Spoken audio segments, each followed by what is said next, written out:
I'm Geoff Mieran. Been in the valley around Gympie all my life.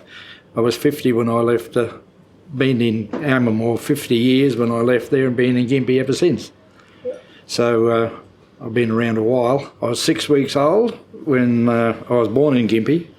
I was 6 weeks old when Mum and Dad come down to. Dad come to as an engine driver for the mill that talking about, not far down where we live next door, and that house is still there.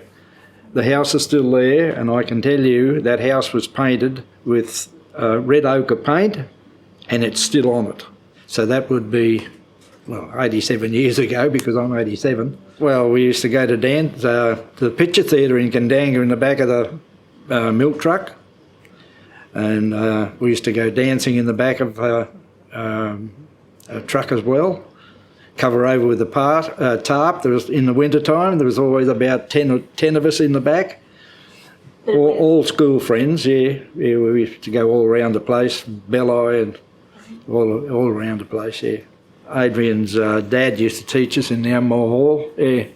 We used to have dances in the Amamoor Hall. Oh, we had all sorts, badminton and all sorts of things in the Amamoor Hall, yeah. Besides dancing, yeah. When I left school, I was only about 13, I suppose, about 13, and yeah, and left school. And at that time, Dad had a share farm, so I was always working on the share farm as well, afternoons, and we used to had pineapples and a few cows and grew beans and all sorts of things.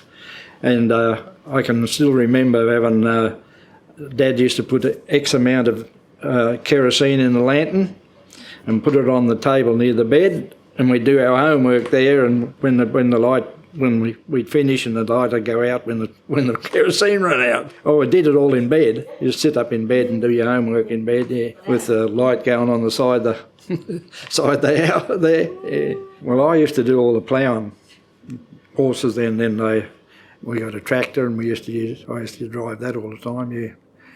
Dad, the other two boys, they never got on the tractor, I don't think. But I used to do all the horsework, yeah, to start, yeah. And I was only about 12 or 13 or 14, yeah, yeah. Wow. And then I left school and went to a bloke up the road who had a few pineapples and pawpaws that he wanted somebody to help him pick them. So I went up there and helped him pick them, and after the first 12 months, he said, this is a waste of time. He said, you can have them on half shares. So I had a half share farm when I was about 15, about 2.5 years after that, yeah. So I was up there, yeah. I used to plant all these beans and plough all these cultivations with these horses there. Yeah, I got a job, but he sold out. He sold, and he sold out and went to up in the Nango way somewhere, and I got a job in a sawmill, and I was tailing out in the sawmill with sand shoes, of course.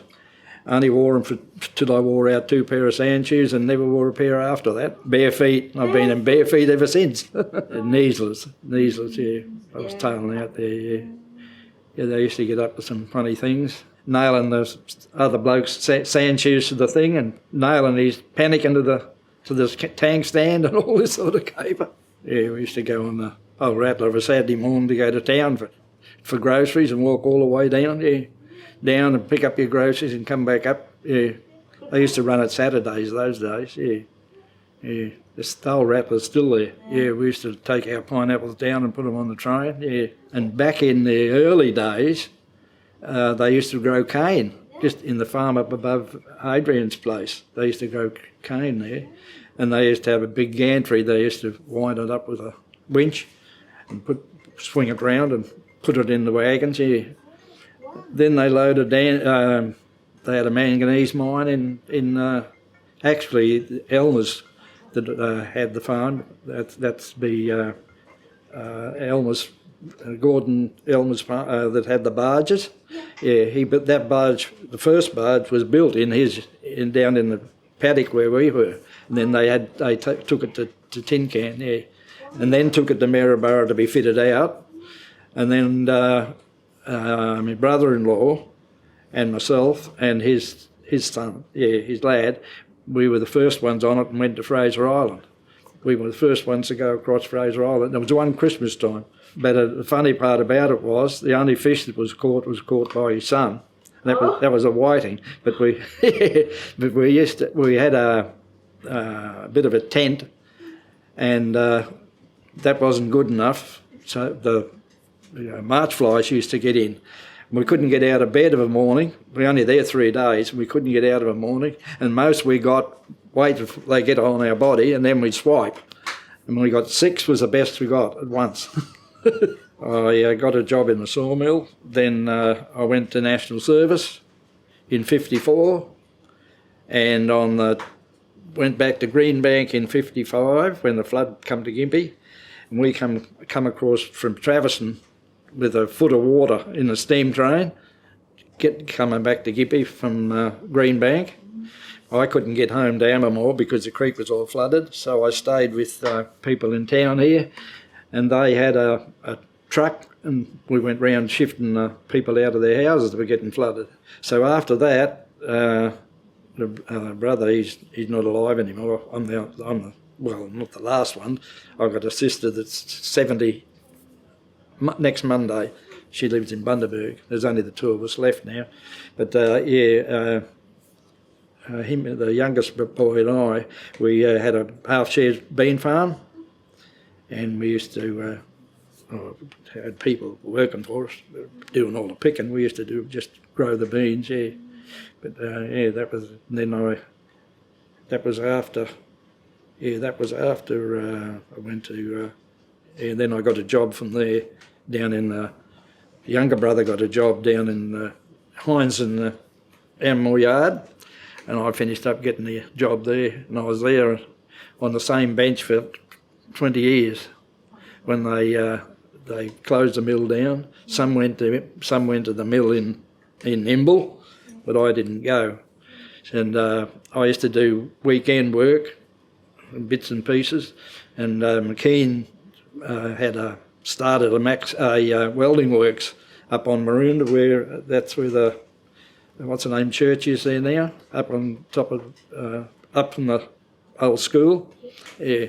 And I got a job there, and I used to after I left the mill at 4 o'clock, I used to go up there, and they had Buckleys come with a load of cement, and I used to spread the cement out in squares.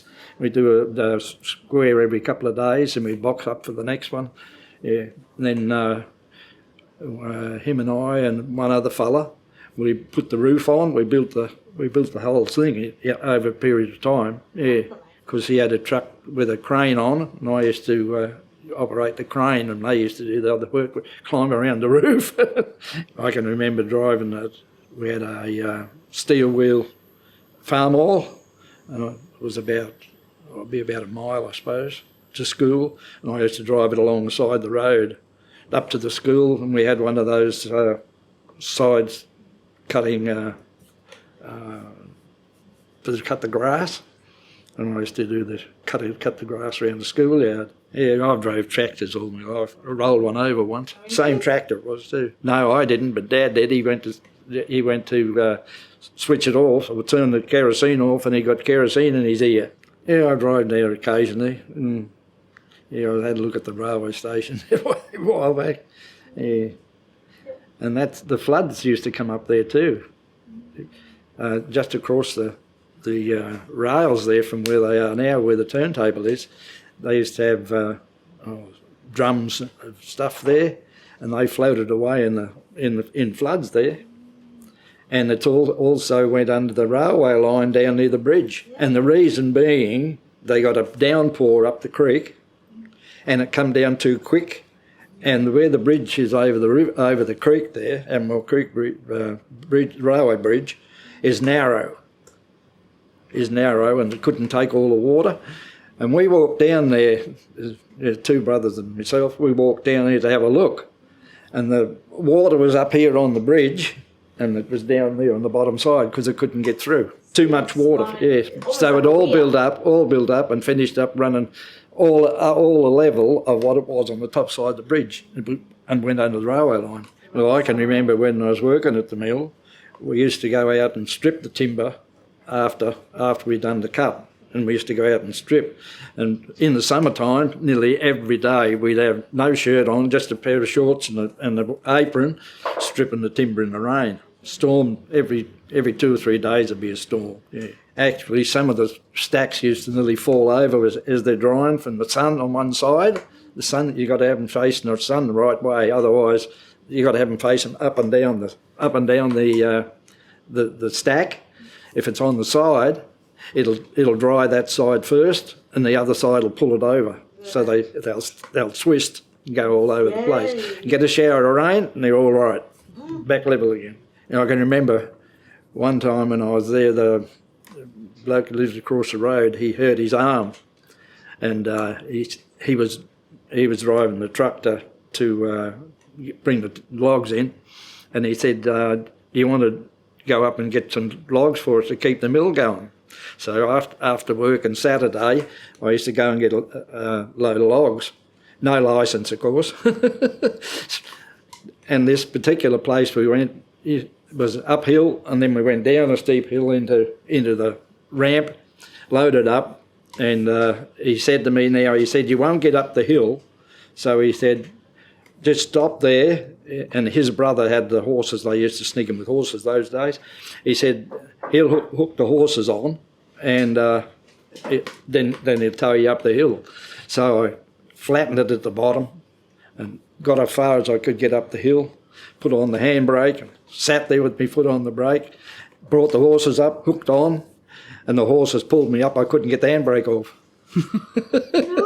The horses pulled us up the hill. Spent a fair bit of time with Stedfords and things like that, because the 3 girls, we had 3 girls, and they all had the Stedfords. And not only that, we shifted to Gympie when the kids were playing, got a bit older to play sport. They were in skating and that sort of stuff in town here, so the dirt road all the way, and so we decided we'd buy a house in Gympie. Yeah.